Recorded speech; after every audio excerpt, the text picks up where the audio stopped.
தொலைவில் நிற்கும் திருமணப்பட்டு விவாகா தி சென்னை சில்க்ஸ்.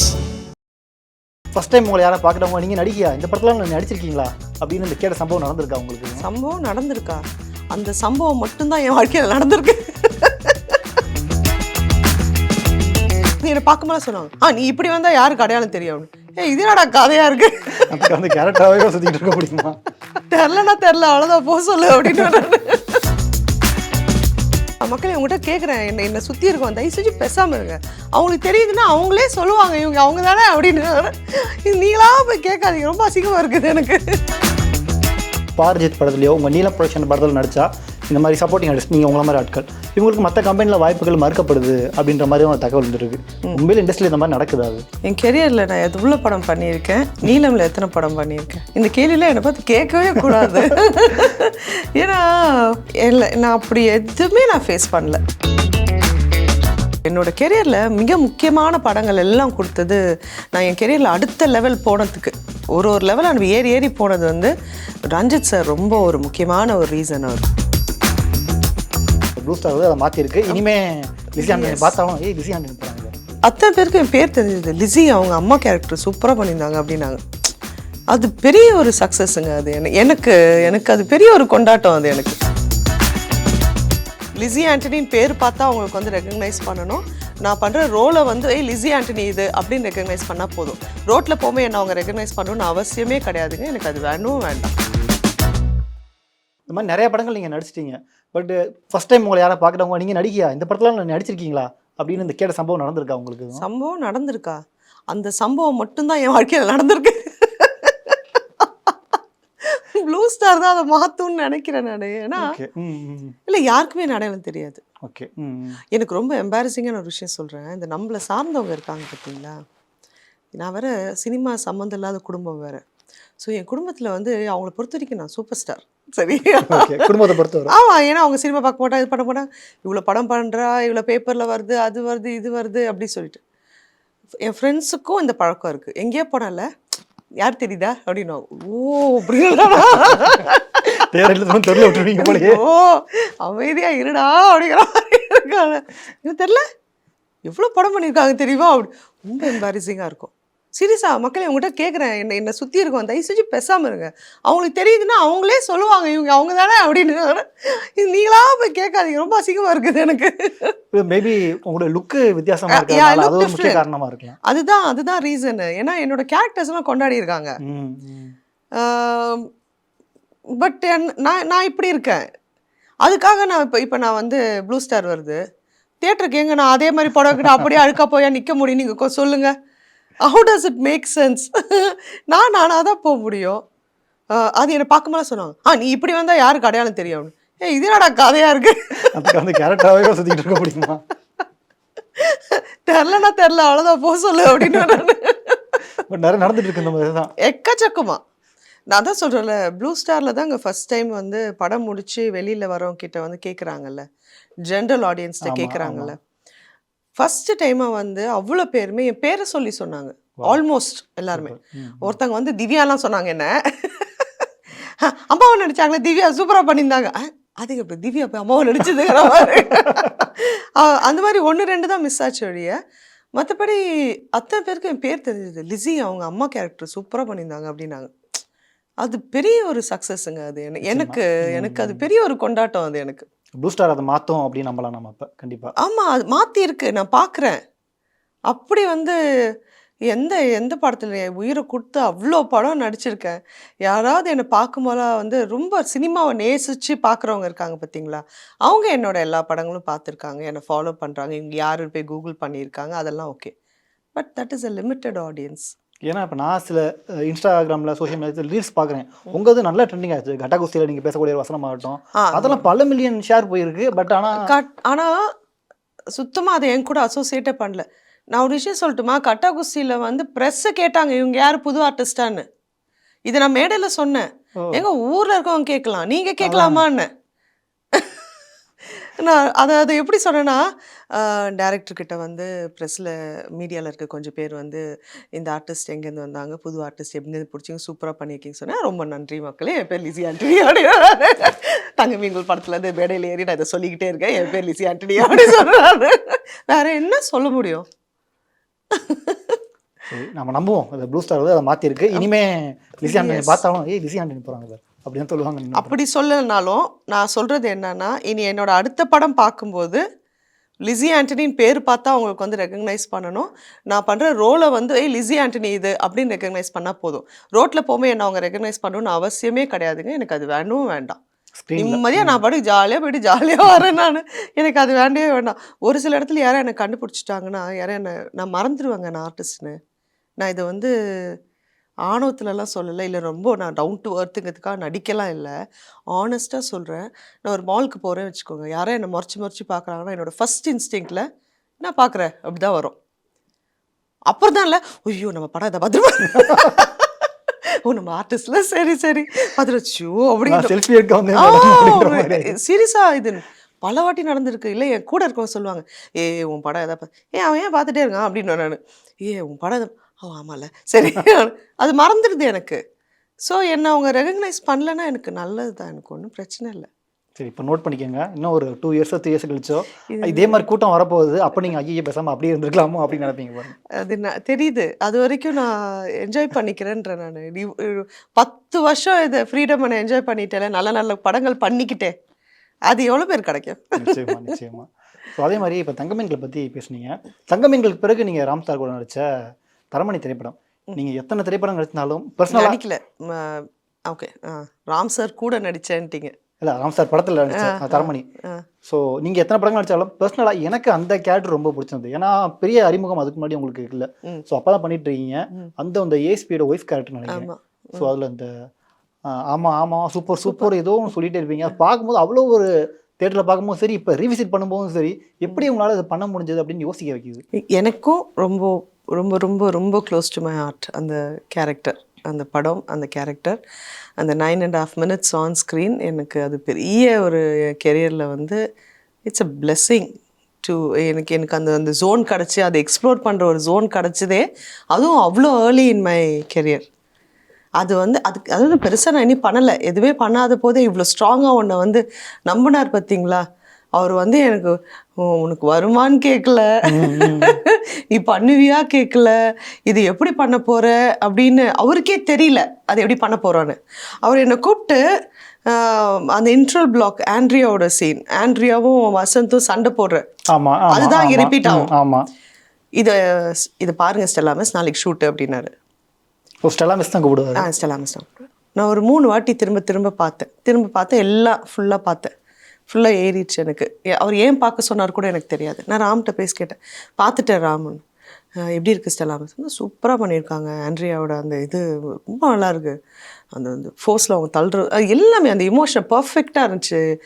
சொல்லுங்க ராம், நாளைக்கு உங்களுக்கு நம்ம எடுக்க போகிற சீன் வந்து இந்த சீனுக்கு அவங்க கேட்ட எத்தனை கேள்விக்கு உங்கள் சீன் தான் பதில் அப்படின்னு சொன்னார். இவ்வளோதாங்க அந்த சீனுக்கு ப்ரிப்பரேஷன். டயலாக்ஸ் எல்லாம் வந்து ஸ்பாட்டில் எழுதினார். சீக்வன்ஸ் வந்து போக போக போக போக அப்படியே டெவலப் ஆச்சு. அந்த ட்ரஸ்ட் இருக்குல்ல, அந்த ஃபேத் இருக்குல்ல. அதே மாதிரி ரஞ்சித் சார் தம்மம்க்கு, நான் இது எல்லா இன்டர்வியூலையும் சொல்கிறேன், ஏன் பார்க்கல, எனக்கு கஷ்டமாக இருக்குது, நான் அவ்வளோ கஷ்டப்பட்டேன் அந்த படத்துக்கு. சோனி லைவில் இருக்குது. அதுக்கு அவர் என்னை கூப்பிடும்போது என்ன தெரியுமா சொன்னார், லாக்டவுன் முடியுது, பெரிய லாக்டவுன் முடியுது, லிசி ஷூட்டுக்கு போகலாமா அப்படின்னு. ஐயோ வெளி உலகத்துக்கு காட்டுப்பா அப்படின்னு.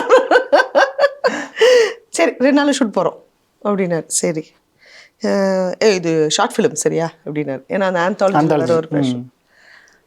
சரி அப்படின்னு. மாடு மேய்கிற ரோல் அப்படின்னாரு. நீ வந்து மாடு மேய்கிற ஒரு பொம்பளையாக இருப்ப அப்படின்னாரு. ஏன் ரஞ்சித், நான் மேய்ச்சா கரெக்டாக இருக்குமா அப்படின்னு கேட்டேன். அவரும் என்னை இப்படி தான் பார்த்துருக்காரு, புரியுதுங்களா. சூப்பராக மேய்ப்பவா அப்படின்னாரு.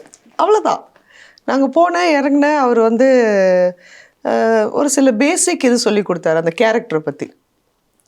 அந்த என்ன சீக்வன்ஸ் என்ன நடக்குது சிச்சுவேஷன் எனக்கு சொல்லிட்டாரு. ப்ளஸ் பர்டிகுலராக இந்த மாதிரி இந்த ஒரு ரோல் எப்படி இருக்கும், இந்த கேரக்டர் எப்படி இருக்கும். சரி, அப்படி இருக்கிறவங்க வந்து ரொம்ப பாடி கான்ஷியஸாக இருக்க மாட்டாங்க. இந்த சென்ஸ் முந்தானியை எப்படி இழுத்துக்கிட்டு அப்படி அதெல்லாம் பண்ண மாட்டாங்க. பாட்டி இப்படி போட்டாங்களா, அப்படி போயிட்டே இருப்பாங்க மாட்டுக்கு பின்னாடி. அந்த மாதிரி சின்ன சின்ன விஷயம்லாம் சொல்லி கொடுத்தாரு. கொடுத்து என்கிட்ட கொடுத்துட்டாரு. அவ்வளோதான். அது it is very special to me. ஆக்சுவலாக அந்த கேரக்டரும் கூட ஆரம்பத்தில் நீங்கள் இவர் சப்போர்ட் பண்ணி பேசிகிட்டு இருப்பீங்க, டக்குன்னு அந்த ஒரு இன்சிடென்ட் நடந்த பிறகு ஆப்போசிட்டில் மாதிரி திட்டுறது, ஓடி அந்த சகதியில் இது பண்ணுறது. blood is thicker than water அப்படி சொல்கிறது அதுதான். அது என்னன்னா சப்போர்ட் பண்ணுறேன், ஆனால் என்னோட ரத்தத்தில் ஒன்றுத்துக்கு ஒன்று ஆச்சுன்னொன்னே நான் அப்படியே ஒரு டேர்ன் பண்ணுறேன் இல்லையா, அது நிச்சயமா. ரஞ்சித் சார் பற்றி பேசியாச்சு. ஒரு விஷயம் உங்கள்கிட்ட நான் ஒரு கிளியர் கட்டான ஆன்சர் எதிர்பார்க்குறேன் இந்த கேள்விக்கு. ஏன்னா நிறைய பேர் இதை சொல்லி கேள்விப்படுறோம், உண்மையா இல்லையா நீங்கள் சொல்லிடலாம். அதாவது பாரஜித் படத்துலையோ உங்கள் நீலம் ப்ரொடக்ஷன் படத்தில் நடித்தா இந்த மாதிரி சப்போர்ட்டிங் ஆர்டிஸ்ட் நீங்கள் உங்களை மாதிரி ஆட்கள் இவங்களுக்கு மற்ற கம்பெனியில் வாய்ப்புகள் மறுக்கப்படுது அப்படின்ற மாதிரி ஒரு தகவல் வந்துருக்கு. உண்மையில இண்டஸ்ட்ரியில் இந்த மாதிரி நடக்குது? அது என் கெரியரில் நான் எவ்வளோ படம் பண்ணியிருக்கேன், நீலமில் எத்தனை படம் பண்ணியிருக்கேன், இந்த கேள்வியில் என்னை பார்த்து கேட்கவே கூடாது. ஏன்னா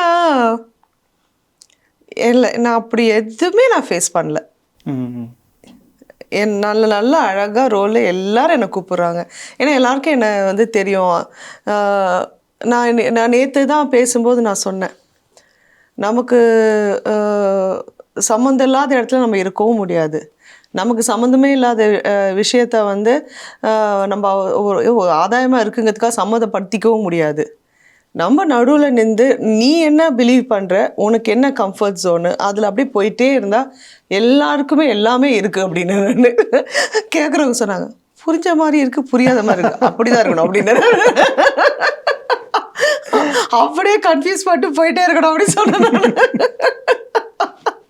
அந்த மாதிரி நான் எதுவுமே பார்த்ததில்ல. பட் உங்களுக்கு கூட நடிச்சவங்க யாருக்கும் அந்த மாதிரி சொல்லி கேள்விப்பட்டிருக்கீங்களா? எதுவும் அந்த மாதிரி இல்லை, நான் கேள்விப்பட்டதில்லை. எனக்கு ஆக்சுவலாக தெரில எனக்கு ஏன் இந்த மாதிரி இப்படி டாக்லாம் வருதுன்னே எனக்கு தெரியல. எல்லோரும் எல்லா இதுவும் பண்ணிட்டு தானே இருக்காங்க sir. I don't know seriously. சிலதெல்லாம் வந்து நான் பாதர் பண்ண மாட்டேன். I don't let it touch me, அவ்வளோதான்.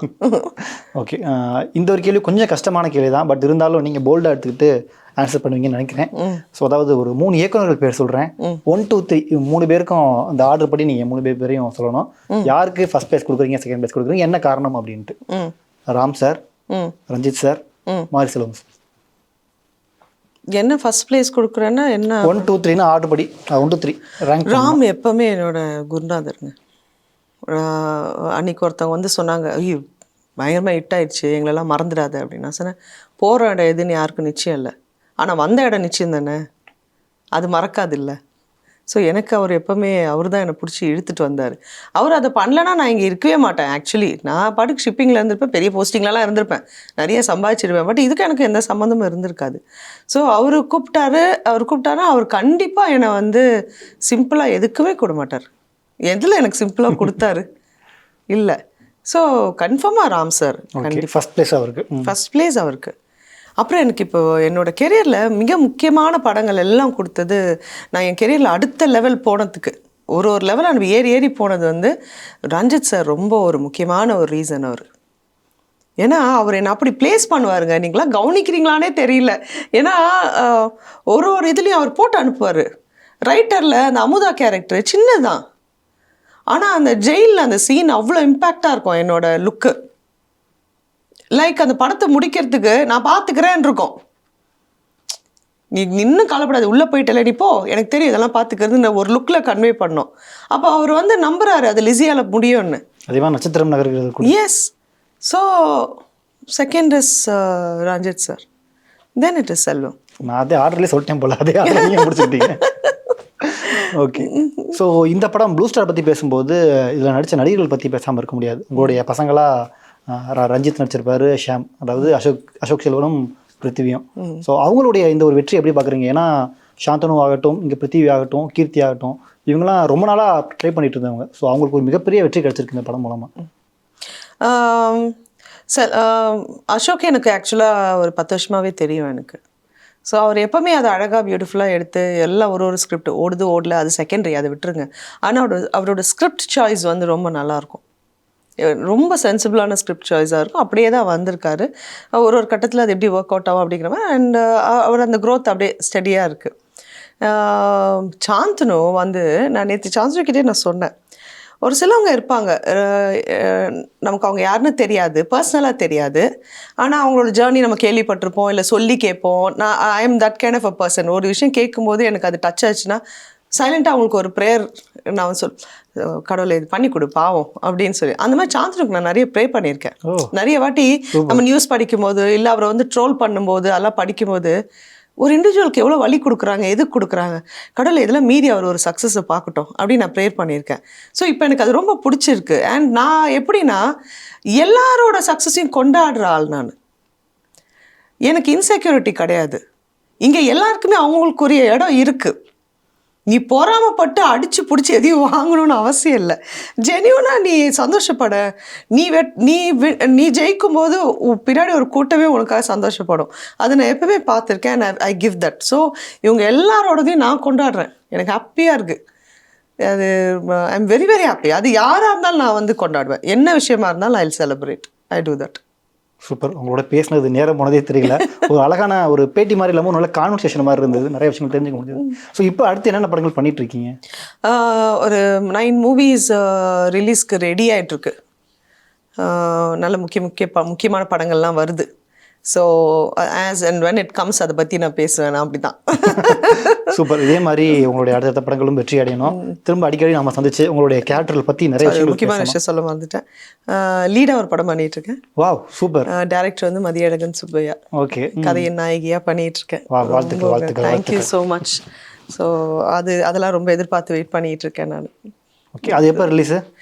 இல்லை, நாங்கள் இன்னும் couple of days more shoot balance இருக்கு. முடிச்சிடுவோம் நாங்கள். சூப்பர். ஸோ அந்த படத்துக்காக எல்லாருமே ஈகராக வெயிட் பண்ணிட்டு இருக்காங்க. ஸோ மேபி அந்த படத்துல இருந்து கூட உங்கள் பேர் மாறலாம், திரும்ப இருக்கலாம். அதுக்கும் எங்கள் டீம் சார்பாக மனமார்ந்த வாழ்த்துக்கள். ரொம்ப நன்றி மேம். நன்றி. Thank you so much. தேங்க்ஸ்.